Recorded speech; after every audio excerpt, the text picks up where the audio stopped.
Hello and welcome to the BYU Family History Library webinar series. We're glad you could join us today.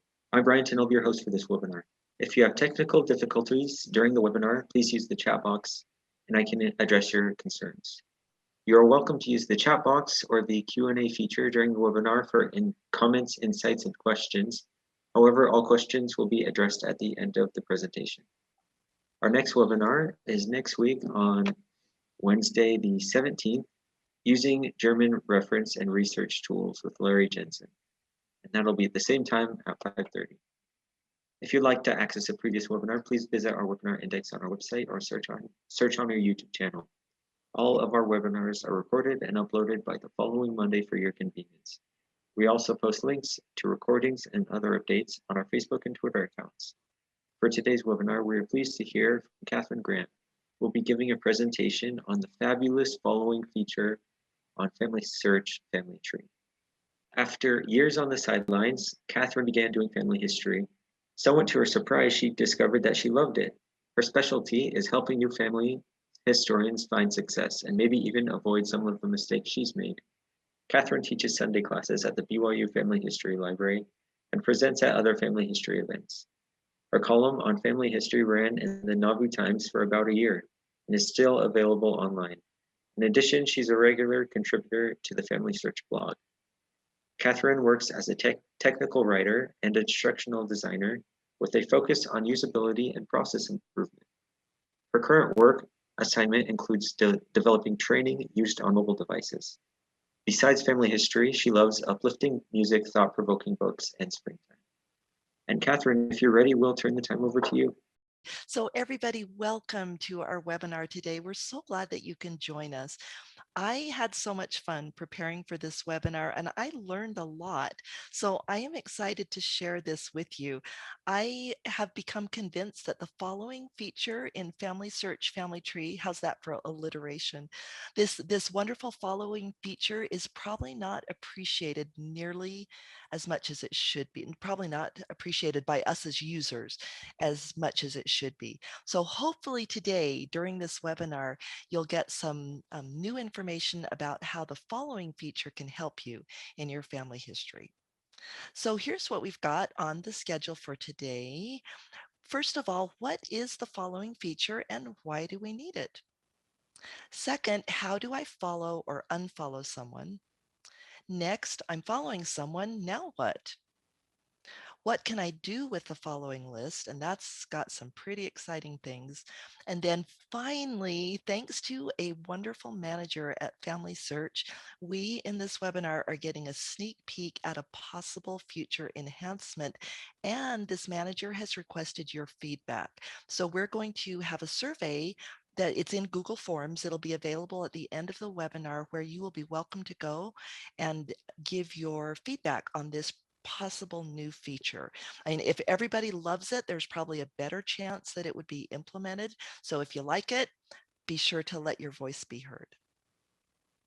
Okay, let's dive into the topics for this webinar. First of all, what is the following feature and why do we need it? So you might, if you haven't heard of the following feature, you might have known it under its previous name, which was the watch feature. But essentially, the following feature helps you to track changes by other users to people in Family Tree. You can only follow deceased persons. So sometimes people ask, can I follow a living person in Family Tree? And the answer to that is no, just deceased people. But you can follow up to 4,000 people. So frankly, I don't think I could ever manage following that many people. So my point there is that they've been so generous with the number of people you can follow that it should meet your needs with no problem. Up to 4,000 people is a pretty generous limit. So why do we need a following feature? Why is that even in Family Tree? Well, in order to understand that, it's important to understand how Family Tree works. And the most important thing that we want to consider today is that it's a shared tree. So it's not like trees on other websites, say on Ancestry or MyHeritage, where a user can just create their own tree and they control who uses it. They can block people out of their their tree if they want. They can share it and people can't edit it, or they can share it and let people edit it, but it's under the control of that person. But that was never the purpose of Family Tree. Family Tree was always meant to be a shared collaborative tree that all of us are building together. So in Family Tree, there is no my tree or your tree. We're all working on the same tree. So that means that Family Tree has to be what's called open edit. That is just kind of a fancy term to mean any user can change anything. Now, there are a few exceptions to that. For instance, some records of royalty have been locked because they kept getting changed, famous people.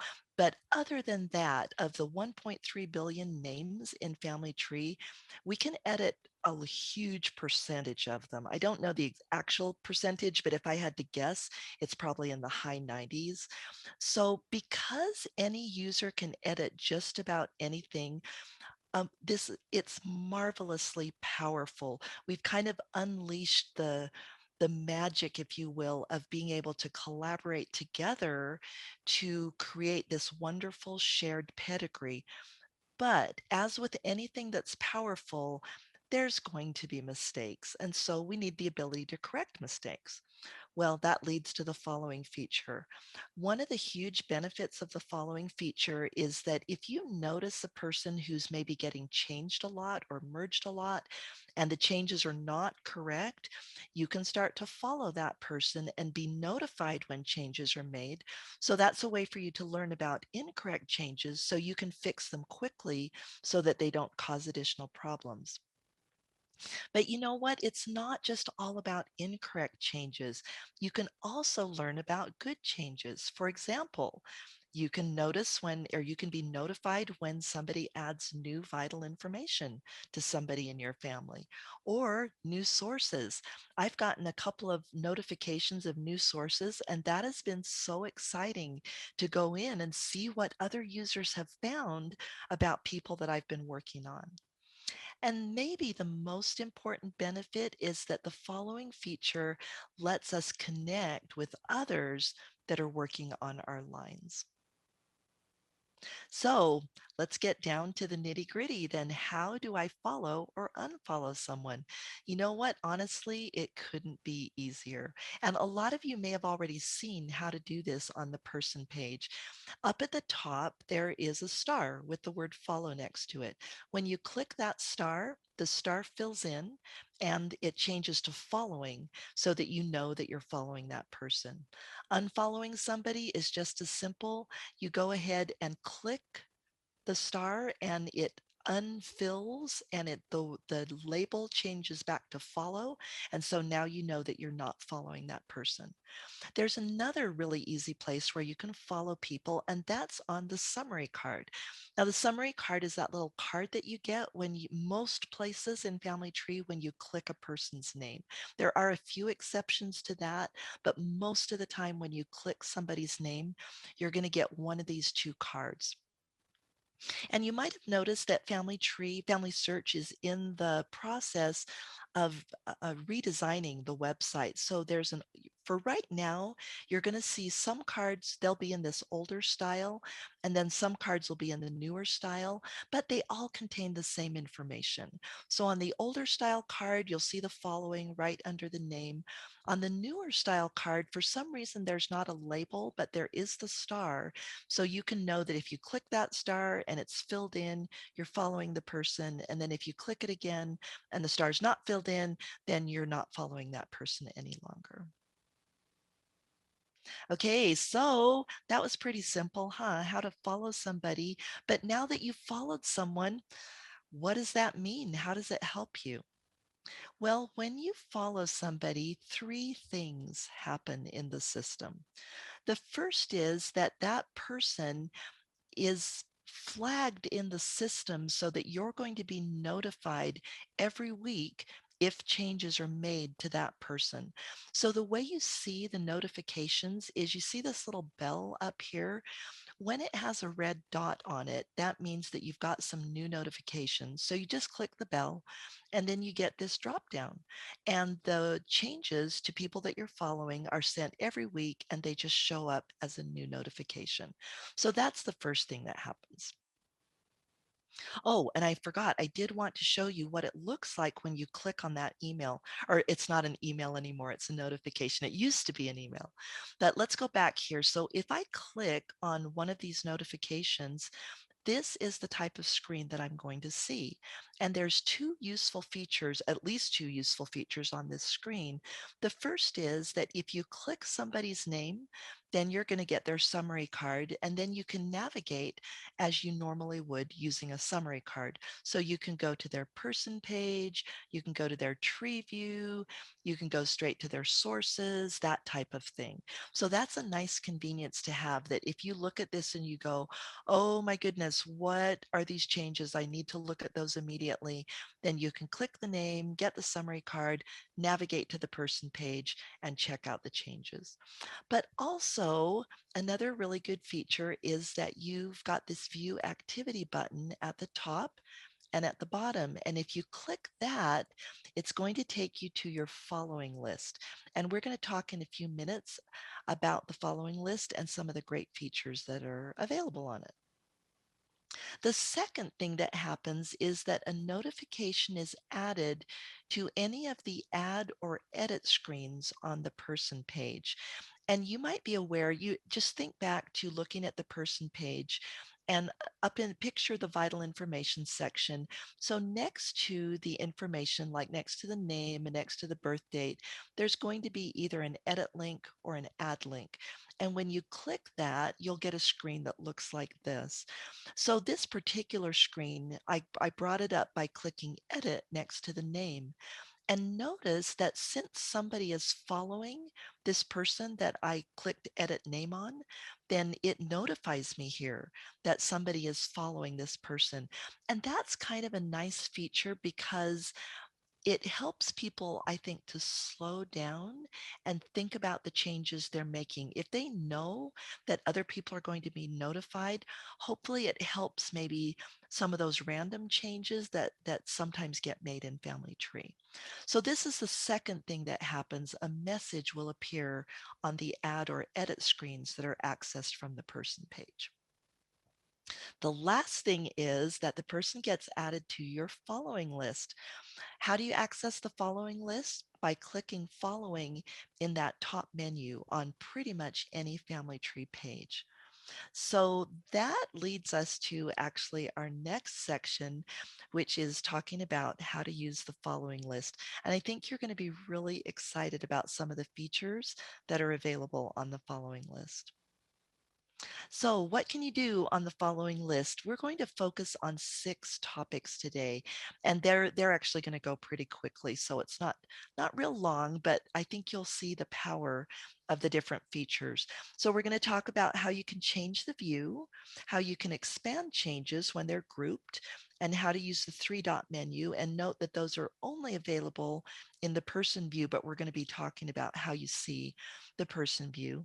Then we'll talk about how you can search the list, how you can add labels, and how you can unfollow a person. So first of all, how do you change the view? It's super simple. You've got this options button up here in the right kind of top corner of the screen, and you just go ahead and click options. And when you do that, an option panel opens, and it's got a bunch of options on it, which is kind of what you would expect. So let's walk through those and see what features they offer. If a button is blue, that means that it's currently selected. If it's gray, it's available to be selected, but it's not currently active. This was one thing that I experimented with because I'll tell you, I was actually hoping to be able to select more than one thing. For instance, maybe I wanted to sort by name and then within that sort by birth date or whatever. That feature is not currently available, and I don't know if it ever will be, but just be aware that in each section of this option panel, you can just choose one option. And it works. It's like what I just described was kind of a nice to have, but it definitely doesn't slow me down at all. So it's not like it's a disadvantage not to be able to choose more than one option here. Okay, there are two different views currently that you can choose from the option panel. The first one is person, and that's the view that we're looking at right here. What it does is it lists all the people that you're watching and it groups their changes together. So next to each person, it will show you the number of changes that are being shown for that person or that are tracked for that person. So we see that Joseph up here just has one, but Fanny has four, and so does Margaret. And you notice that if a person has more than one change, a down arrow appears next to that number, and you can click the down arrow to expand the changes and be able to see all of them, not just the first one. And we'll actually look at an example of that in just a couple of minutes. So also, I wanted to point out that when you've selected the person view, then you've got all these options that you can sort by, and you can sort by any of them. Not only that, once you've chosen any option, you've got the additional option to choose ascending or descending. And basically what that means in terms of a date, if you choose ascending, it's going to go from oldest to newest. So you're moving forward.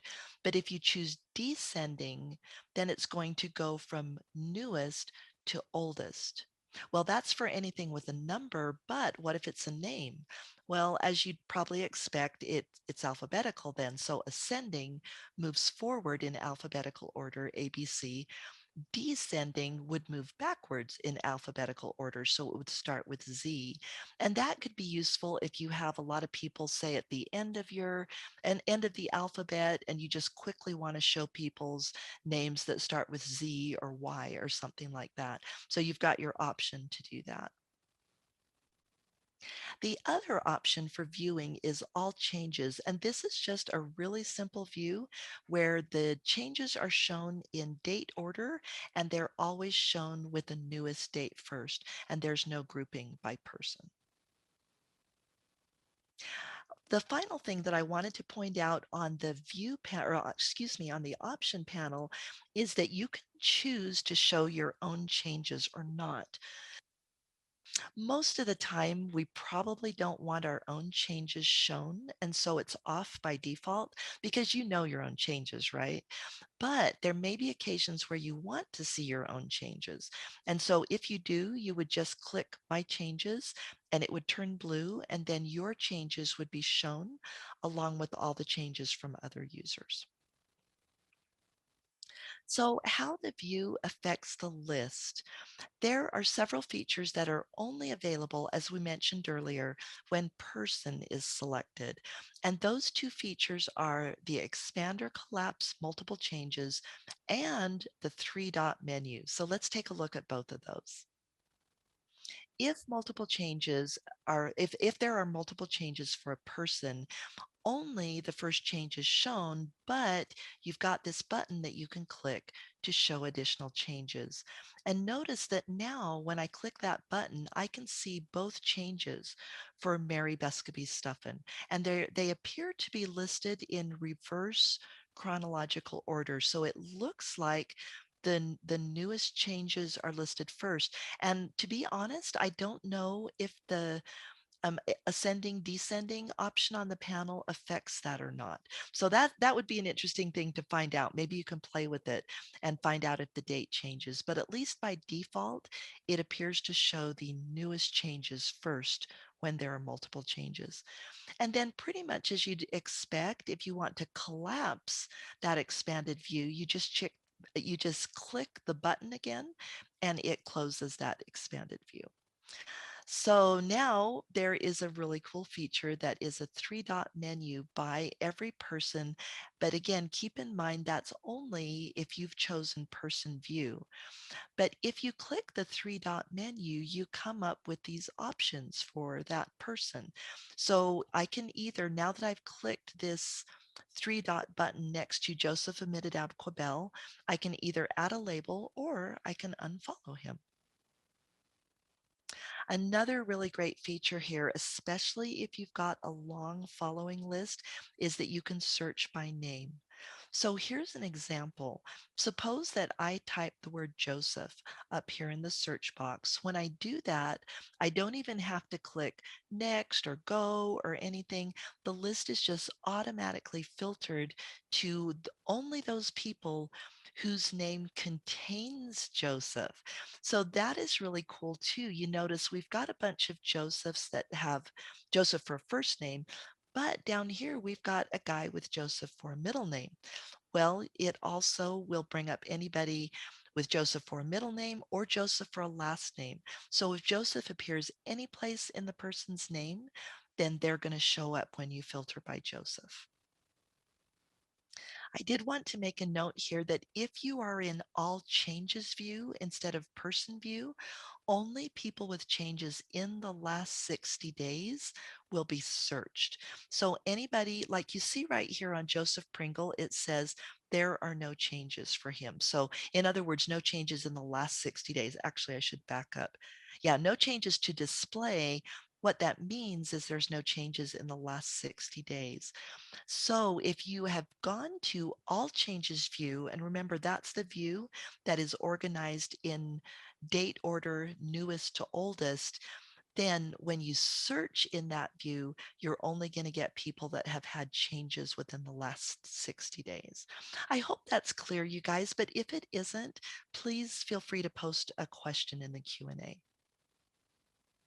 And then when you're done searching, it's really simple to clear the search. You just click the X on the right of the search box.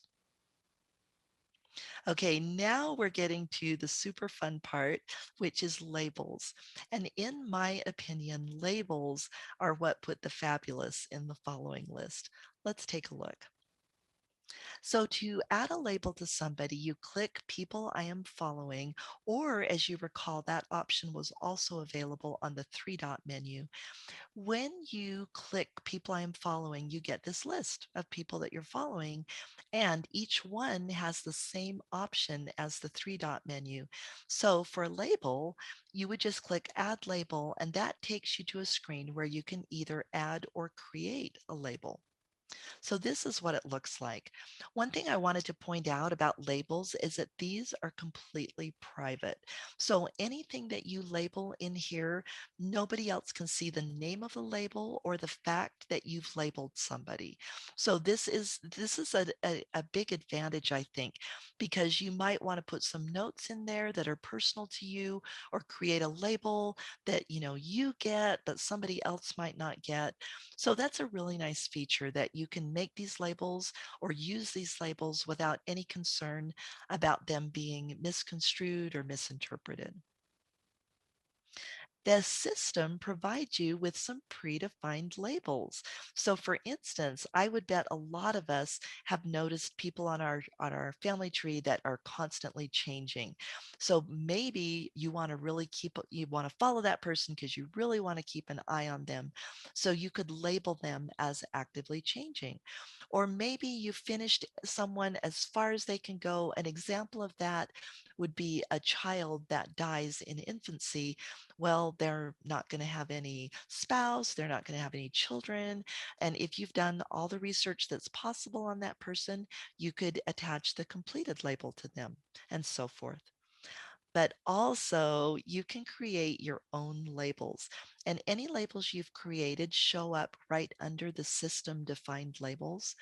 And it's pretty simple to create a label. The option is just right over here. You click create new label, and you can create up to 10 custom labels. And this is what it looks like.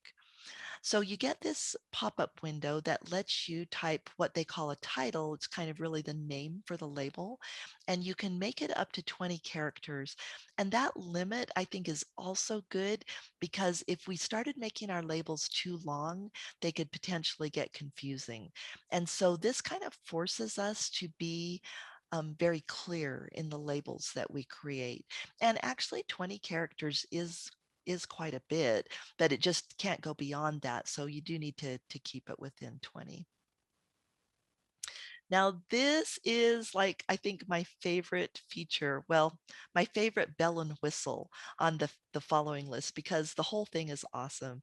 But there's a bonus feature where you can actually add emoji to the title.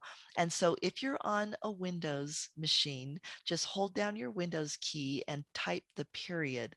So just Windows period. And if you're on a Mac, hold down Control and Command and then hit your space bar. And when you do that, you're going to get a window that looks like this, and you can choose an emoji from it. I don't know about you, but I think that is the coolest thing because that means you can not only put a word, but you can put some kind of a visual cue that will help you when you glance at those labels and you just very quickly are trying to remember what it is, what that label means that you've created. So those emoji can be super helpful to you. So after you've created a label, if you're like me, I often will find that I use it for a while and then I realize that, oh, it's not quite right. The wording isn't quite right, or I'm confusing myself with the label that I made. So fortunately, you have the ability to edit labels. And as you might guess, you just click the pencil and that brings up a screen where you can edit the label. You've also got the option to delete a label. And I wanted to be really clear here. What it means here to delete is not delete it from Alice, even though it shows up on her pop-up. What it means is delete it from everybody, delete it completely out of your following list. So just be aware if you click that X, it's going to take that label off of everybody and it's going to remove it from your list of created labels. And it does pop up a warning. So it's not like you're not going to be warned. It'll say, like, I think the button is red and it says something like, caution, you're going to delete this from everybody in your following list. Do you really want to do that? And so if you really do, then you can go ahead and click that and get rid of that label. So to add the label to a person is very simple. You just click it and you can add multiple labels to a person. So when you click a label, you're going to get a screen that looks like this. And you on this screen can add notes to yourself about why you're attaching this label. And then you just click Save Label and the label appears under the name of the person, both on this list that we brought up, and when you close the list, it's going to show up under the name of the person on the main list as well. When you're ready to close the list, you can just click the X, or you can click any place off the list to close it. And here's a cool thing about the option panel.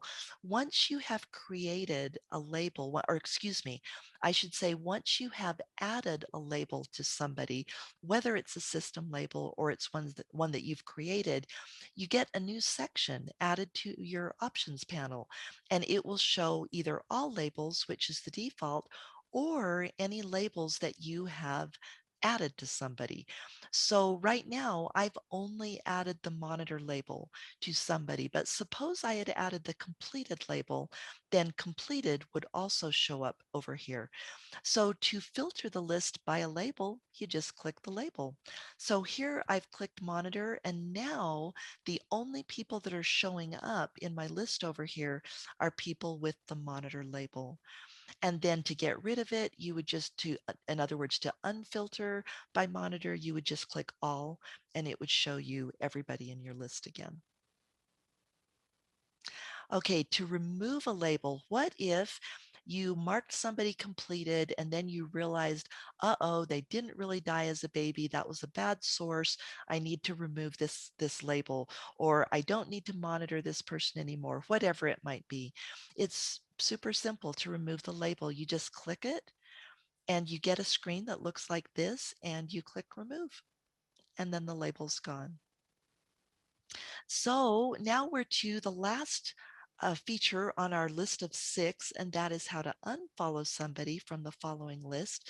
There's 2 ways. One is just to click people I am following, and of course, just click unfollow. Or you can do it with the 3-dot menu. So you click the 3-dot menu and you click unfollow.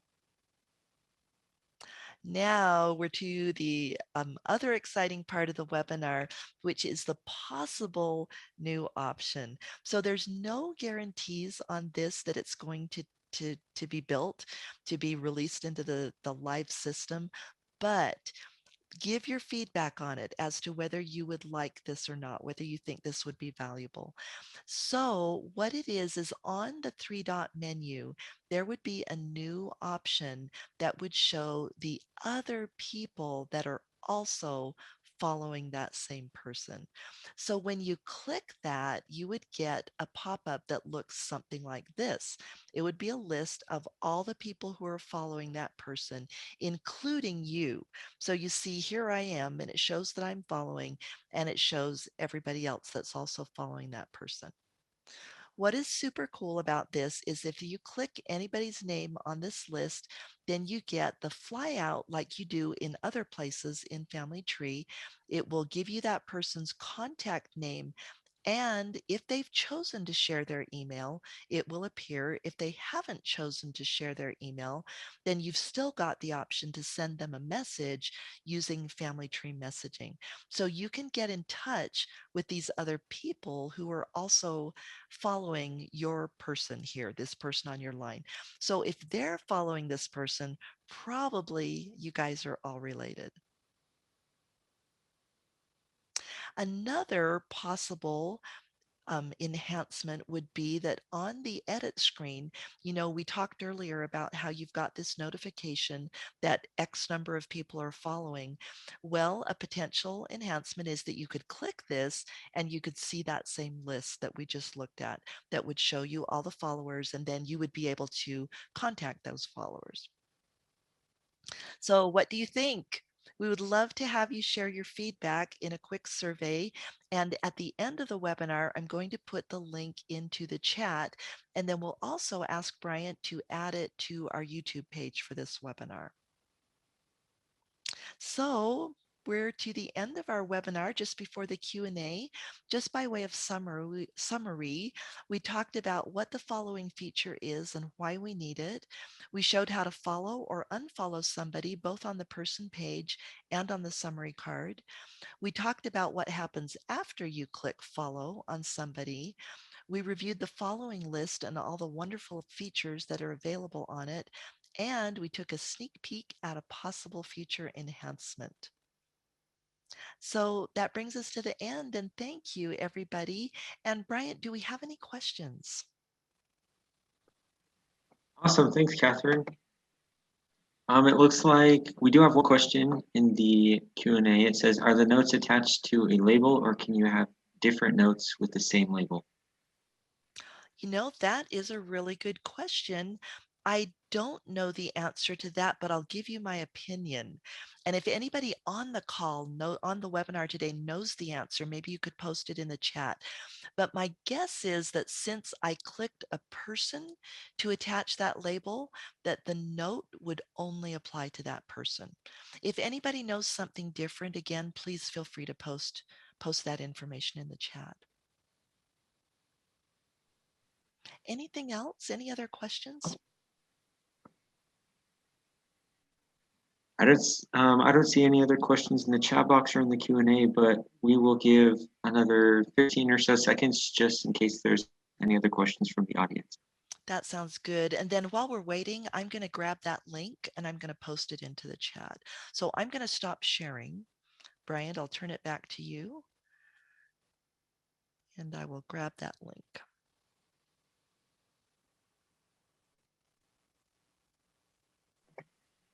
And it looks like we do have one question in the Q&A. It says, can copy and paste work? Yes, it does. Good question. Okay, everybody, I just put the link to the survey there. Just a quick comment about that. There are two fields at the top where you can enter your name and email, but you don't have to. And so if you, the advantage of entering your name and email is, if suppose you leave these amazingly wonderful comments and FamilySearch reviews it and they want to contact you, then they would have a way to do that. But don't feel obligated. You do not have to leave your contact information. Great. Well, it looks like that is all the questions in the chat box and the Q&A box. Oh, Maggie, Craig and Maggie say they're not seeing the link. I bet I send it to the panelists instead of the attendees. I always do that. Oh my goodness, you guys, I'm so glad. Craig and Maggie, thank you for catching that. And I'm going to switch the Zoom who to send this to and send it to everybody and send it again.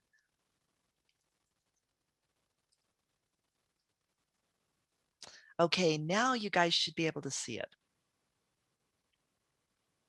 And if you have any problems, maybe somebody could click on that and just make sure that it works for them.